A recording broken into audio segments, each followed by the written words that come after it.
Okay, let's talk about power. What does that word power truly mean to you? We use it all the time. Political power, economic power, maybe even personal power. But if you really stop and think, it's incredibly complex, isn't it? And it's absolutely central to understanding how any society, any group, really how anything works. So today we're doing a deep dive into power as well, a core concept in political science. Our mission really is to unpack the different ways thinkers have defined it, analyzed it, sometimes even redefined it, and we're drawing directly from the research and articles you've shared with us. Think of it as a shortcut, maybe, to getting a real grip on this fundamental force that, shapes pretty much every aspect of our lives. It really is fascinating because power truly is the bedrock of political science. People often compare it to money in economics. It's that fundamental concept that gives the study of politics its own identity, Yeah. elevates it beyond just being, say, an offshoot of philosophy or history. Actually, way back in 1934, Frederick Watkins put it really well. He observed that political science is essentially about the investigation of all associations insofar as they can be shown to exemplify the problem of power, end quote. And William Robson echoed that later, saying political science centers on the struggle to gain or retain power, to exercise power or influence over others, or to resist that exercise. Yeah. It's just that foundational. Okay, so if it's that fundamental, where do we even start trying to define it? When I first think about it, it almost sounds like just getting what you want, but that feels, well, a bit simplistic. Is that really where the definitions kick off? You're exactly right to start there, actually. Many early thinkers, Bertrand Russell, for instance, defined power pretty simply. He saw it as the production of intended effects. Basically, achieving your objectives, the ability to make things happen, get your way. That's an interesting starting point. But, it almost sounds like power always involves some kind of conflict or maybe an unwilling subject. What about situations where people just willingly go along? Is that still power or is it something else? That's where it gets much deeper. Yeah. Absolutely. While those earlier definitions, like H.V. Wiseman's ability to get one's wishes carried out despite opposition, or Stephen Wasby's bringing about of an action by someone against the will or desire of another, well, they focus on overcoming resistance. But they highlight a limitation, don't they? If power always meets opposition, how effective, how stable can it possibly be in the long run? And that leads us straight to this crucial relationship. Authority equals power plus legitimacy. Authority, power, plus legitimacy. Right. For power to be truly stable, truly effective, it really needs legitimacy. And legitimacy means securing willing obedience. Think of it like this. If power is a naked sword, just raw force, then authority is that same sword, but resting comfortably in its scabbard. Force, or coercion, that's actually what you resort to only when legitimacy starts to fail. The real genius of stable power isn't just about force, it's about building a system where people accept the rules, often willingly. That makes it far more potent and more efficient than just brandishing the sword all the time. That's a really helpful analogy. So how is this willing obedience actually generated? What makes us accept authority, sometimes without even batting an eye? Max Weber gave us a brilliant framework for understanding this. He identified three main types of authority. First, there's what he called traditional authority. This is power rooted as long-established customs, things that have been around forever. Think hereditary rule in monarchies. Someone rules simply because, well, that's how it's always been done. People accept it out of habit, maybe, or reverence for the past. Okay, tradition. Got it. What's next? Then you have charismatic authority. This is totally different. It's based on the exceptional personal qualities, the sort of magnetic personality of a leader. Think of figures like, Hitler, in his time as a stark example. His power didn't come from law or tradition initially, but from this almost mystical belief people had in his unique, compelling qualities. People follow because they're personally drawn to or inspired by the individual leader. It's very personal. Right, the force of personality. And the third type, you mentioned it's key to modern states. Exactly. The third is legal rational authority. And Weber saw this as the hallmark of the modern state. This authority comes from the political office an individual holds, an office they gain through established procedures, like elections or merit-based appointments. Think about it. A police officer has authority because of the badge, the uniform, the rules they represent. Not necessarily because of their personal charisma or family history. It's the position established by a system of laws and rules that grants the power. This is the basis of bureaucracy, which, for better or worse, makes modern states function. And Weber was clear, none of these exist in a completely pure form in reality, but they're useful categories for understanding how authority works. So it's definitely not just about who holds political office or makes the laws, that's becoming clear. It seems like power stretches much wider, doesn't it? Into like our wallets, our economic lives, and even into the very ideas we hold. These economic and ideological forces seem almost like invisible supports for the political structure. Can you elaborate on that? Absolutely, you've got it. Beyond that formal political power, power shows up in economic and ideological forms, and they're often deeply tangled up with and supportive of political power. So political power itself, yes, it has its formal structures, legislature, executive, judiciary, the bodies making laws, collecting taxes, using police, military. Their ability to get obedience, backed by sanctions, that's the most obvious kind. But then you have the informal side. Political parties, pressure groups, public opinion. These provide, you could say, inputs from the wider society, the environment. For instance, public opinion in independent countries can really sway decision-making. And even internationally, groups of nations like the third world countries mentioned in the sources, they exert constant pressure on superpowers to shift policies. Okay, so formal and informal political levers. What about the economic side? Right? Economic power. This basically flows from owning material things, especially the means of production and distribution factories, land, capital. And it's a really potent force, often working behind the scenes of politics. Consider that example from the sources. In India, apparently, powerful, organized economic interests managed to get priority for color TVs for the urban rich over something as basic as drinking water for the rural poor. Wow, that's quite an illustration. It is. And those with economic power have several ways to influence politics. Their pressure groups think big business lobbies versus, say, workers' unions often have far more resources and clout. Big businesses frequently own major media outlets, which lets them shape public discourse. And of course, there's money. They often provide substantial, sometimes hidden financial backing to political parties.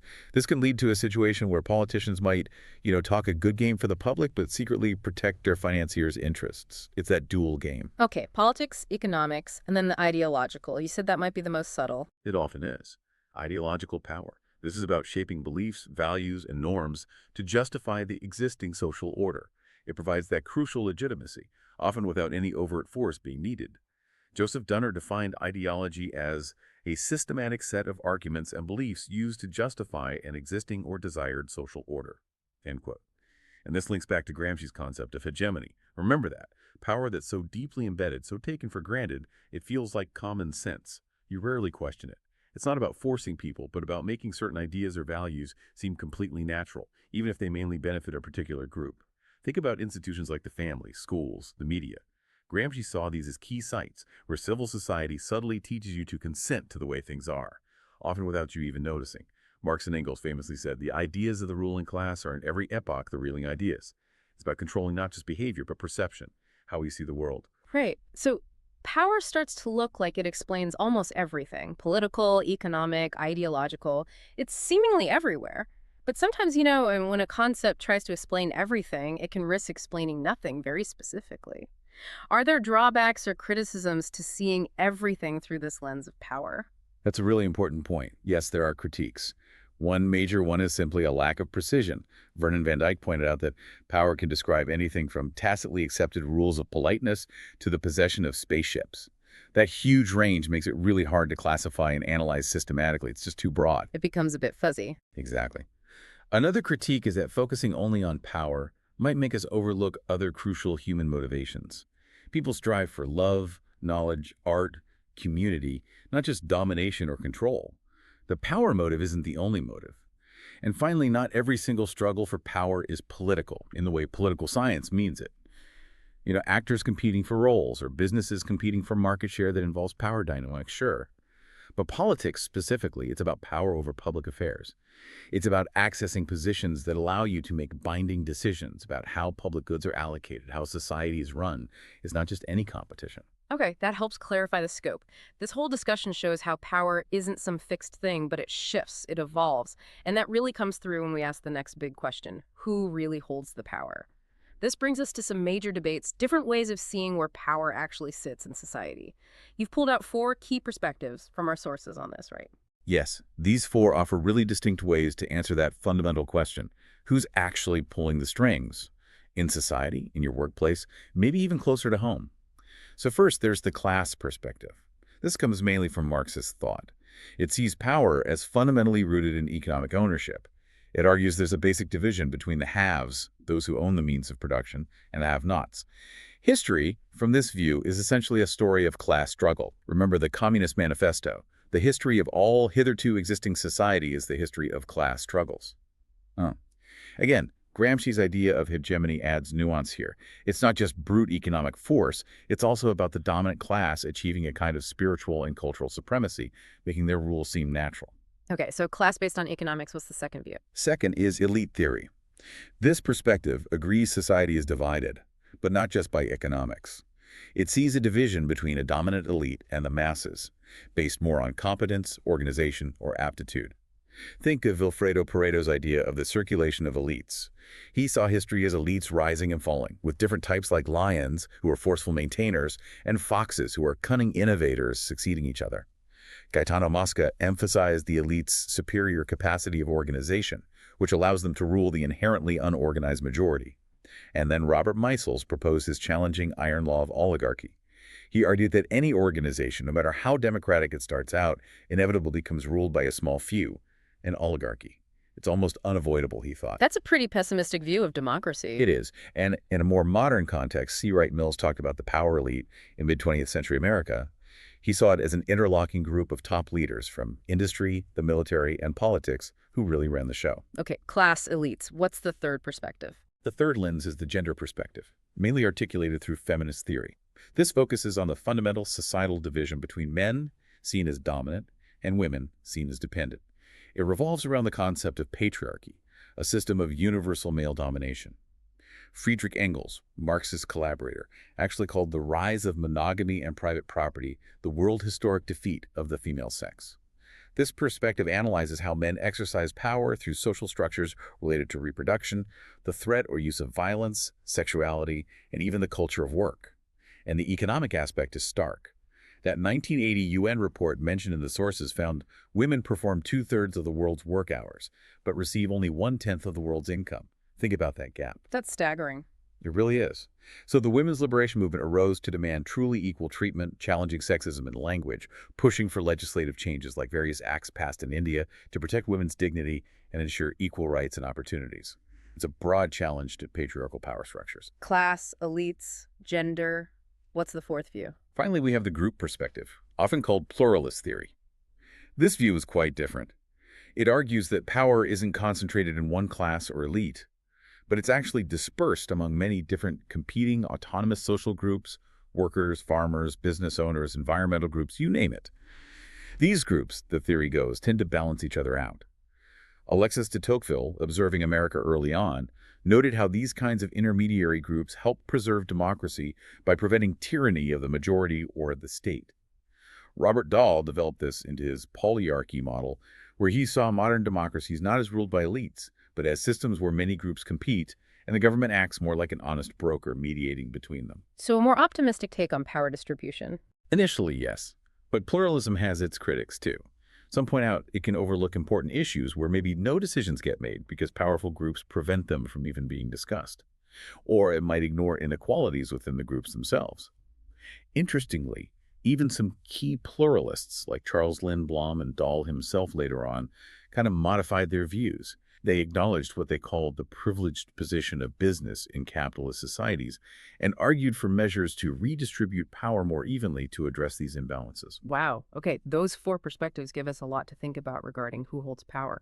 But you mentioned a shift in thinking. We've mostly been talking about power over someone or something, the ability to dominate, to command. But you said modern thinking introduces this critical evolution, power too. This sounds different, not about controlling others, but maybe about enabling them, equipping individuals, especially vulnerable groups, with the capacity for self-development, maybe resistance. Tell us about the thinkers who championed this idea. Exactly. Power, too, is a really profound reframing. Hannah Arendt is a key figure here. She made this sharp distinction between violence and power. For Arendt, violence is what the state uses instruments, force against people. It's ultimately destructive, even self-destructive for the state. Power, however, she argued, belongs fundamentally to the people acting together. It's the human ability to act in concert. It's cooperative, and it can't really be possessed by an individual ruler. It arises when people come together. So power comes from the group. Precisely. She famously asserted, only power but never violence can create legitimate authority. And the flip side, violence can destroy power. It is utterly incapable of creating it. Mm. Arendt really believed that participating in this collective public power was essential for genuine freedom, for what she called public happiness. It's about shared agency. That's a powerful idea. Who else developed this power to concept? C.B. Macpherson took this further with his distinction between extractive power and developmental power.